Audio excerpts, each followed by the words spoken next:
আজকে আমি আপনাদেরকে ক্যারামেল মিল্ক পুডিং বানিয়ে দেখাবো। আর এটা আমি পাউডার দুধ দিয়ে বানাচ্ছি, কোনো রকম লিকুইড দুধ ইউজ করব না। তো দেখুন কিভাবে বানাই। তো এখানে আমি প্রথমে নিয়ে নিয়েছি একটু হোম গরম জল, তার মধ্যে 1 বাটি পাউডার দুধ আমি এর মধ্যে দিয়ে দেবো। দিয়ে ভালো করে দুধটা গুলিয়ে নিতে হবে। আর দুধটা এইভাবেই গুলাবেন, না হলে ভালোভাবে গুলানো যাবে না, দুধটা দলা পাকিয়ে যেতে পারে। তো দেখুন এইভাবে সময় নিয়ে একটু ভালো করে ঘুটে আমি পাউডার দুধটা মিক্স করে নিচ্ছি। তো দেখুন এটার সাহায্যে আমি একটু ভালো করে মিক্স করছি, যাতে 2-1টা দানা থাকলেও সেটাও মিক্স হয়ে যায়। তারপরে আমি 3 থেকে 4 মিনিট মতো এরকম নাড়িয়ে চাড়িয়ে জাল দিয়ে নেব। তারপরে দুধটা ঠান্ডা করে নেব।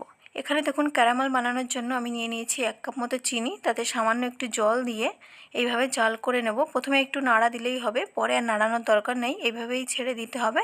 ক্যারামেলটা রেডি হয়ে গেছে। এবার যে বাটিতে আমি সেট করব সেটাতেই আমি এই ক্যারামেলটা সেট করে নিচ্ছি। তো এইভাবে প্রথমে ঢেলে দিয়ে হাত দিয়ে তাড়াতাড়ি করে নাড়িয়ে নিতে হবে, নাহলে একবার চিপকে গেলে আর সরতে চাইবে না। তো একটু তাড়াতাড়ি করতে হবে। তো দেখুন ক্যারামেলটা আমি বাটিতে সেট করে নিয়েছি। এদিক থেকে আমার দুধটাও ঠান্ডা হয়ে গেছে ভালোভাবে।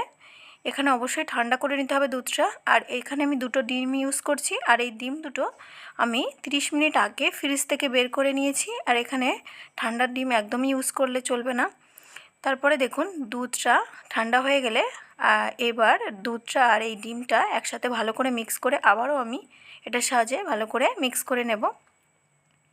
একটু টাইম নিয়ে ভালো করে মিক্স করে নিতে হবে, যাতে দুধ আর ডিমটা ভালোভাবে মিক্স আপ হয়ে যায়।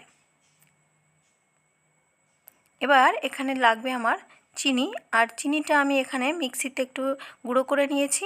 তো দেখুন গুঁড়ো করে নিয়েছি, এই গুঁড়োর চিনিটাই আমি ওখানে ইউজ করব। আর এই চিনিটা আপনারা আপনাদের স্বাদ অনুসারে দেবেন। আমি এখানে প্রায় বড় চামচের 4 চামচ চিনি ভালো করে গুঁড়ো করে পাউডারটা আমি এর মধ্যে দিয়ে ভালো করে আবারও গুলিয়ে নেব চিনিটা, যাতে সাথে ভালোভাবে মিক্স হয়ে যায়।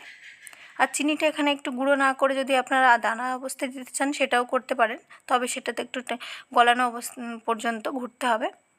তারপরে দেখুন 1 চামচ নিয়ে নিচ্ছি ভ্যানিলা এসেন্স। আর এখানে ভ্যানিলা এসেন্সটা অবশ্যই দেওয়া জরুরি, কারণ এতে ডিমের স্মেলটা ঠিকঠাক আসে না তা ভ্যানিলা এসেন্সটা দিলে। তারপরে এটা ছাঁকনি দিয়ে ভালো করে ছেঁকে নিতে হবে। অবশ্যই ছেঁকতে হবে, যাতে এর মধ্যে ডিমের কোনো পাল্প থাকলে পারে সেটা ঠিকঠাকভাবে বেরিয়ে আসে। তো এখানে আমি একটা হাতার সাহায্যে দেখুন একটু করে ভালো করে ছেঁকে নিয়েছি। আর এখানে যা এক্সট্রা যা কিছু ছিল ছাঁকনির উপরেই বেরিয়ে এসছে। এবারে যে বাটিতে আমি রেডি করব সেই বাটিতেই আমি ছাঁকনি দিয়ে ছেঁকেছি আর খুব ভালোভাবে সেট করে নিলাম। তারপরে ঢাকনাটা ভালো করে আটকে দিলাম। দিয়ে এবারে এটাকে স্টিম দেওয়ার পালা। তো দেখুন একটা কড়াইতে নিয়ে নিয়েছি আমি একটু জলের মধ্যে আমি এখানে একটা কাগজ বসিয়ে দিচ্ছি, যাতে বাটিটা এদিক ওদিক সরে না যায়।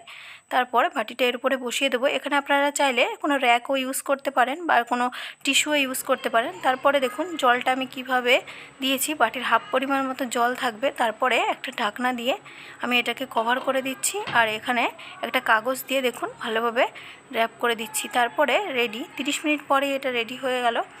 তারপরে এটাকে 2 ঘন্টা মতো আমি ফ্রিজে রেখে তারপরে সার্ভ করব।